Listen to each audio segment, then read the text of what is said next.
welcome to the first webinar of our Gabadoo Educate series, which is very exciting. We have a great number of people on today, and we're really looking forward to kind of running this weekly so that we can give you a taster on a topic that you could be interested in. And it might be just reviewing what you already know, or you could be learning something new.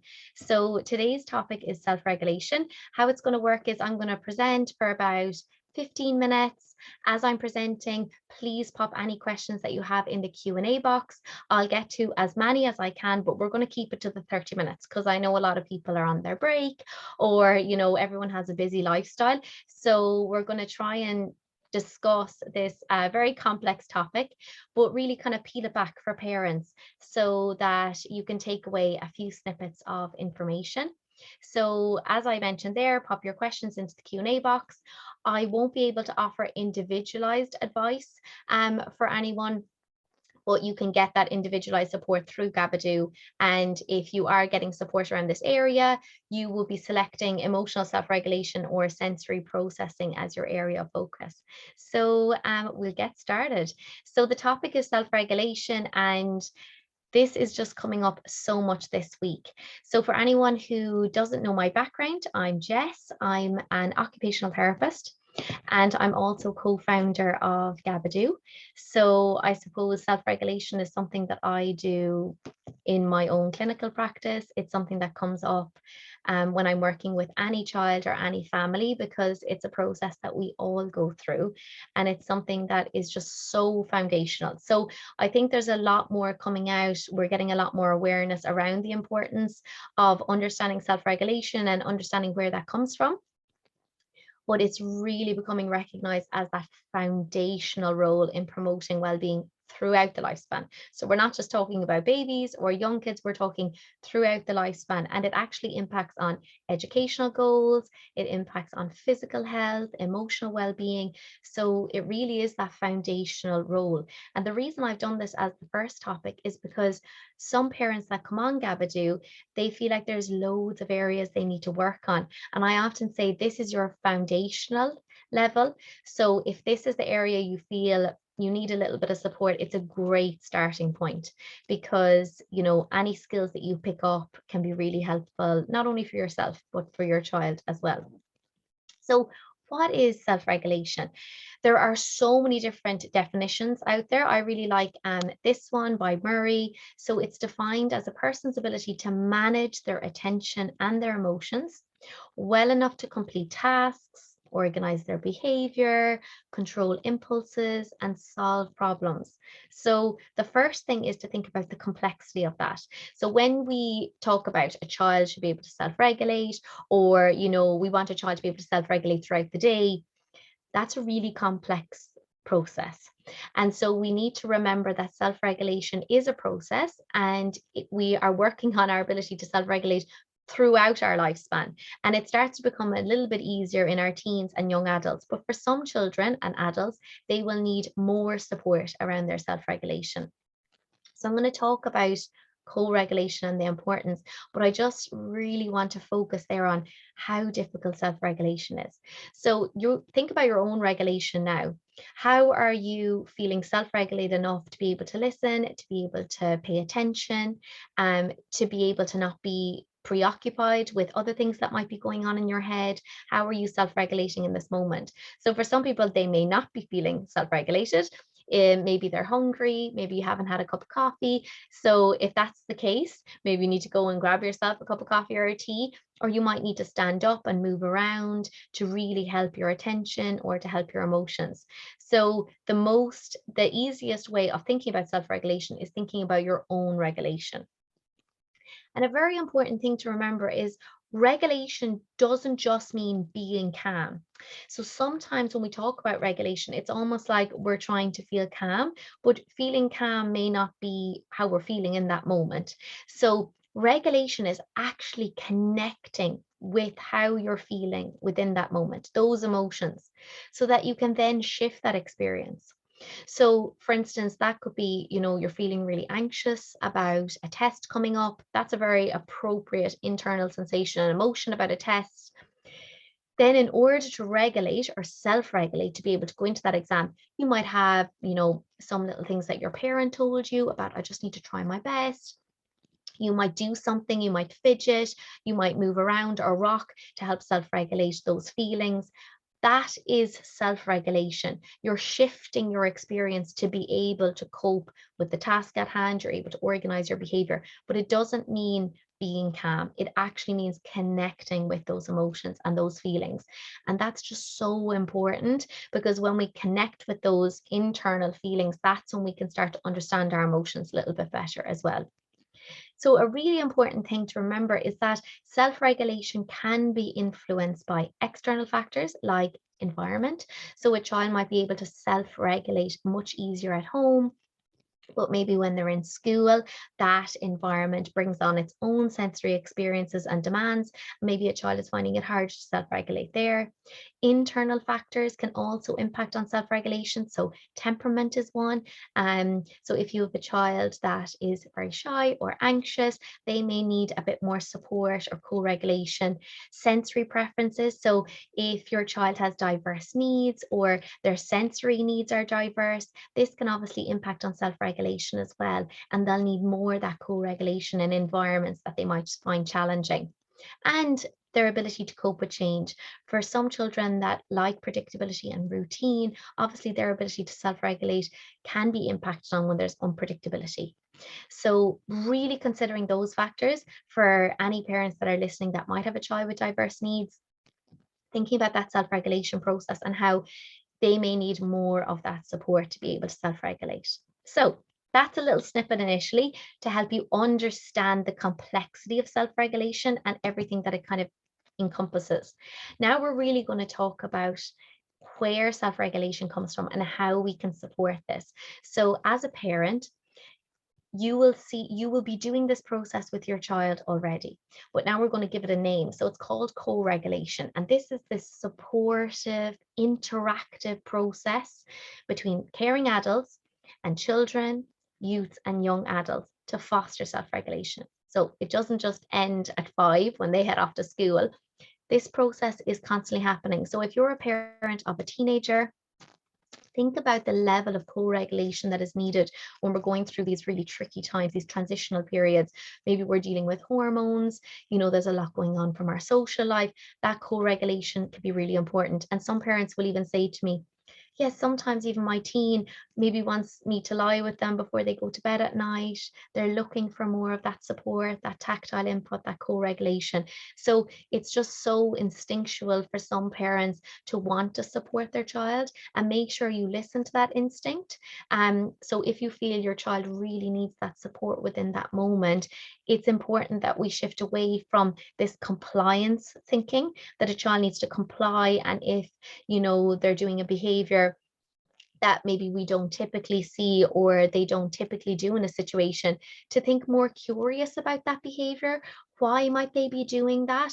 And instead of using words like attention seeking, maybe we could think more around connection seeking. So if they're very emotional, and they're hiding under a table, thinking more about, my child really needs this connection now and this co-regulation because something is going on for them. And you may not know in that moment what that is, but holding space and being present and reminding them that you're there and that they can have a cuddle with you initially is so important. And that will help guide them and help them feel more secure, so that when you aren't there, they might be able to use those self-regulation skills. So Murray defines it as that warm and responsive interactions that provide support, coaching, and modeling for children to start to understand, express, and actually modulate, make sense, and process their thoughts and their feelings. So this isn't just parents, this is any adult that is interacting with children. So it could be a therapist, it could be an SNA, it could be a teacher. And the importance of that co-regulation can actually make the difference for your child's well-being in school, for their education, for their general ability to kind of step outside of their comfort zone.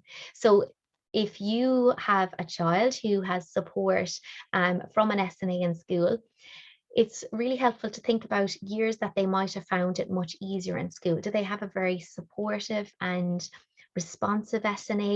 Maybe they were familiar with that SNA and they'd had that SNA for 2 or 3 years, thinking about the importance of that predictability, the importance of that adult knowing that child's cues. And those cues can be so subtle to somebody who doesn't know a child. It could be, turning away of the body. It could be lots of eye rolling. It could be lots of stimming for certain children. These are indicators that something is going on internally for that child and they need more of that support. So that co-regulation process is so, so important. So dependent on your child's age, co-regulation will look different at different ages.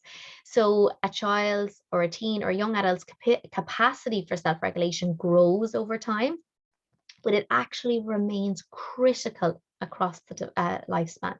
So think about who you as an adult co-regulate. It could be a partner, it could still be a parent, it could be a sibling, it could be friends. That co-regulation process of when you feel dysregulated, maybe you have a rant on the phone to a family member, maybe you actually still really enjoy a cuddle or some contact, talking through situations, when they're able to coach you through, when they're able to talk you through your thoughts and feelings. That co-regulation process is just so vital across the lifespan. But it does change. So for some children, they may need that co-regulation for longer. And so it's educating the adults who are with that child or with your child or teen that they may need more support in situations. So it may look as simple as, an SNA approaching a child and saying, I can see that you're yawning a lot. Did you not have a good sleep last night? So that it opens up that child to feel validated that, yeah, I didn't sleep well, and that's okay. So maybe we'll take more breaks today, or if you need some extra help, just let me know. So you're really like coaching and supporting, but it's not jumping in. So there's a difference between co-regulation and jumping in and going, oh my God, you fell, and being really panicked and that won't happen again, and wrapping them in bubble wrap and, not helping them to solve the problem within that situation. So it can be really helpful if you as a parent are quite anxious and get triggered by certain, events, which can absolutely happen, is to take that moment for yourself to self-regulate yourself. So we're going to talk about caregiver self-regulation because it is key in this process and it's often overlooked, and it's really difficult to self-regulate a child or another person when you don't feel self-regulated yourself. So if you feel off center, dysregulated, something's bothering you. Think about when you've had a really bad night's sleep, something very stressful in work, you're preoccupied, your impulsivity, you might be snappier, you could be more irritable. You might make decisions and say things that you typically wouldn't say. So you really need to be checking in with your own self-regulation. Obviously, things can hinder on that, lack of sleep, hormones, stress from work. So looking at that is really important. So within the moment, take a moment to pause. If it's not an emergency, you don't need to jump in. Take a moment to anchor yourself, to pause, even, heart breathing, hand on heart, hand on belly, taking a few deep breaths, even if you do it now. So taking a deep breath into your nose, hold, and breathing out through your mouth. You can start to feel your body is shifting. That diaphragm, using breath, is so important. Another really important thing you can use is rhythm. So if you feel a little bit dysregulated when you're collecting your child from school or after work, put some music on that you enjoy, sway to it, rock to it in the car. Use music and rhythm as a way to internally self-regulate as well. Music is a great way, deep breathing is a great way, and making sure you're getting those foundational levels of sleep, of regular eating, and some exercise together. So it could be after school, you both stop off and you do a bit of exercise. Your child goes on their scooter and you jog beside them, or you go to the playground and you do some exercise together.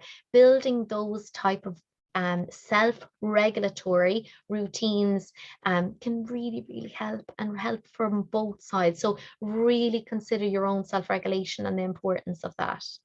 So how can we support this process? So there's a few things. The very first thing is having that responsive relationship.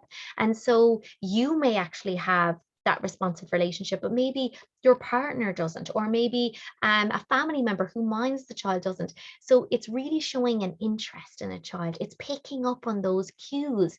And so if there's a family member constantly minding your child or interacting with your child, you can indirectly draw their attention to those cues by modeling how you would like them to engage with your child. So it could be, sometimes I know that you hold your body up really tight when you're feeling frustrated. Is this homework a little bit challenging? Would you like some help?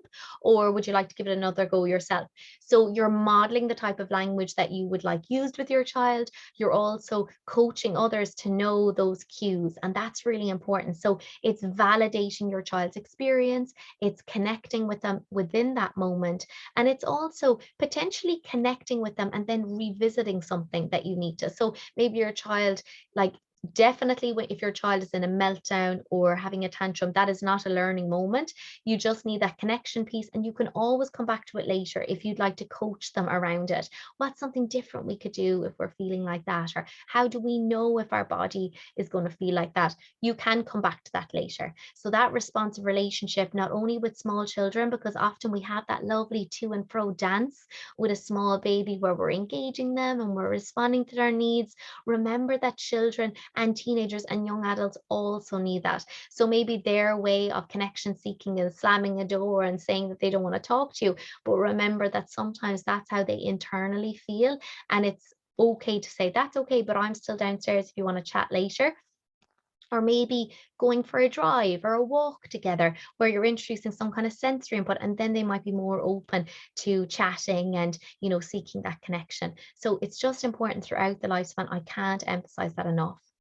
Another way of supporting this is structuring the environment. So, creating a safe and predictable environment can really help support children. This is particularly important for children who like routines and predictability and maybe have diverse sensory needs. So it could be structuring the environment that they have safe places at home, but also being consistent. So if everyone can be consistent in terms of their reactions, in terms of how you approach situations, having that predictability, and obviously routines really create a sense of safety. So bedtime routines are so vital, and also routines around meal times, around getting to school on time. They're the kind of routines that you have control over, and they can be really, really helpful in supporting. So these might be things that you already do or you already know, but it's revisiting them. So maybe one of them has dropped off. Maybe bedtime routines is gone out the window. Maybe the routines around dinner time and where we sit and where we eat together,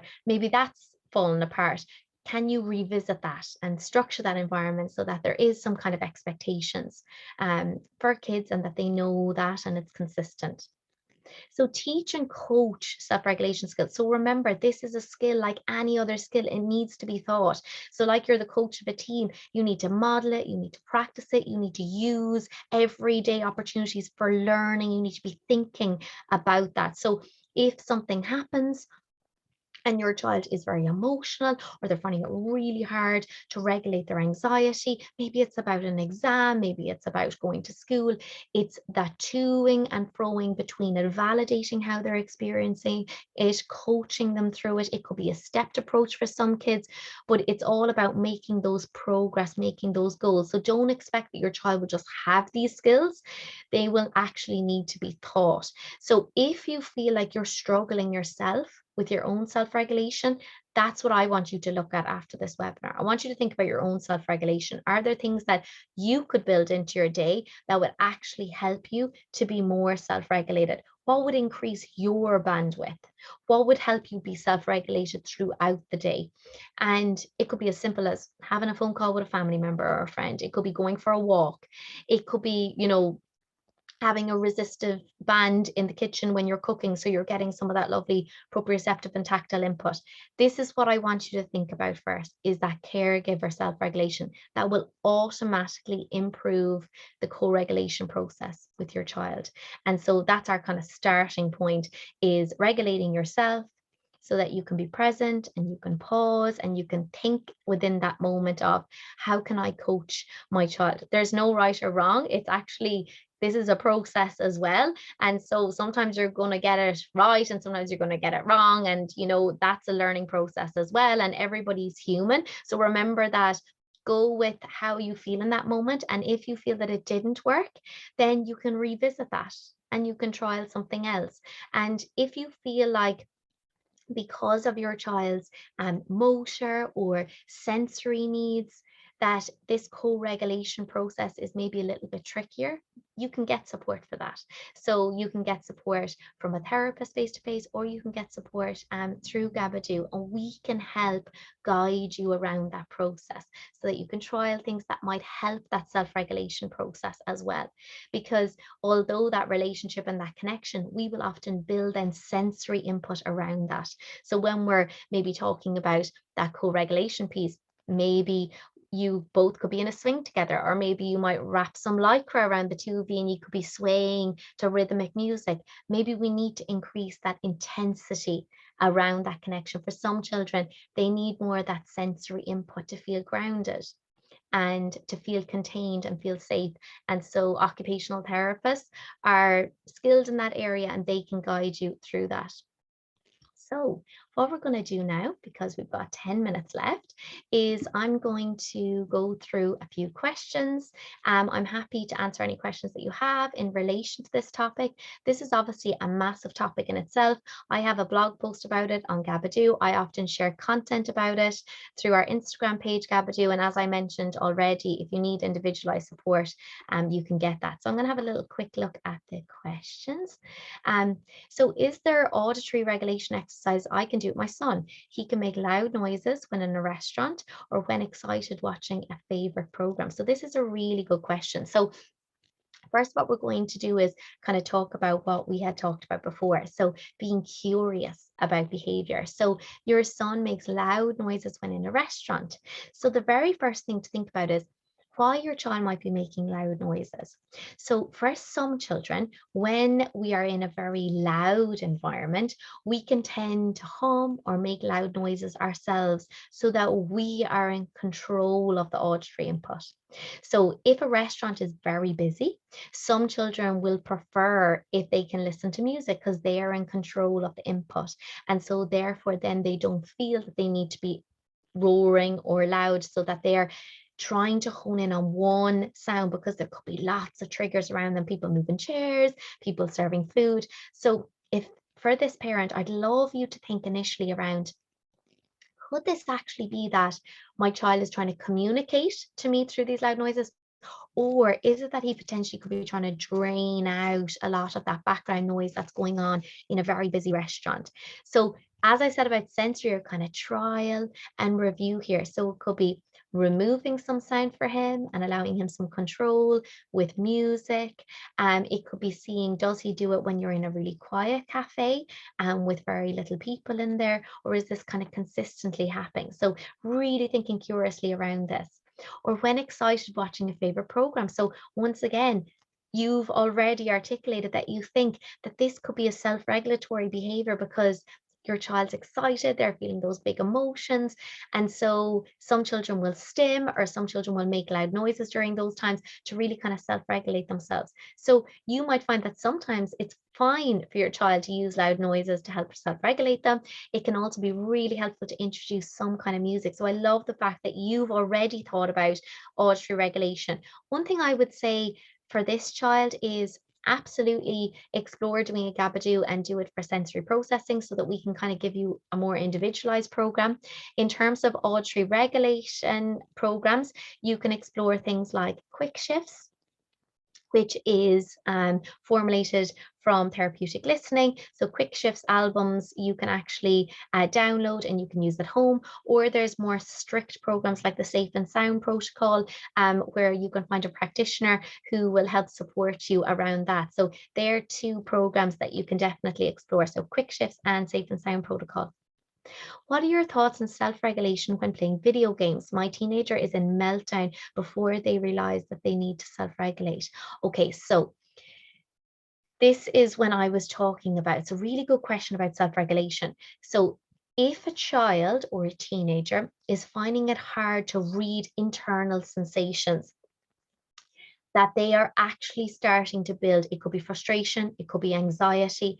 What I want you to think about now isn't just within that moment. You're thinking about slow triggers throughout the day. So rather than thinking about when they have that meltdown, think about how you could support your teenager's self-regulation throughout the day.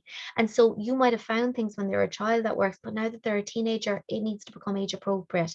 So what you're looking for is an updated sensory diet for your teenager. So you're looking at how he can self-regulate throughout the day, because maybe you're not able to see those triggers. It could be demands and expectations is creating that anxiety and then a meltdown. So really, as an OT, we would then be looking at sensory processing for your teenager. We'd be looking at his sleep. We'd be looking at regulation throughout the day, so we could build in more intensity and frequency around self-regulatory behaviors and strategies that could help. So your second part is self-regulation through video games. Video games, like any kind of playing, you always want to have it in, I suppose you don't want anything to be happening throughout the day. So for some teenagers, I know that they'd sit and probably play video games, but small amounts of using, technology can be really helpful and can help teenagers focus on something else. So it could be that while they're playing video games, if you feel that that really helps self-regulate them, could you introduce another component, like would he sit in a hammock swing, or would he sit inside in a body sock so he's getting some of that lovely tactile input, or maybe he'll use a weighted blanket while he's playing video games for a while. So think about how we sometimes use like scrolling on our phone or watching videos or watching TV to kind of down regulate after the day, to kind of calm and organize ourselves. The main thing you want to look at when it comes to video games is this impacting on regulation afterwards? So is playing video games actually up regulating my teenager, but then they need to go to bed, so that's impacting on sleep? Or is it helping to down regulate and then they come off more calm and organized, so that they can, go through like tasks and routines of the day and go to bed? So really thinking about that can really help around, is this up regulating, increasing alert levels or engagement, or is this down regulating? Is this calming and organizing for my child? And they are two very important observations that we also like you to include when you're doing a Gabadoo, because we can only see what you're putting in. So we want to know, what are you seeing at home?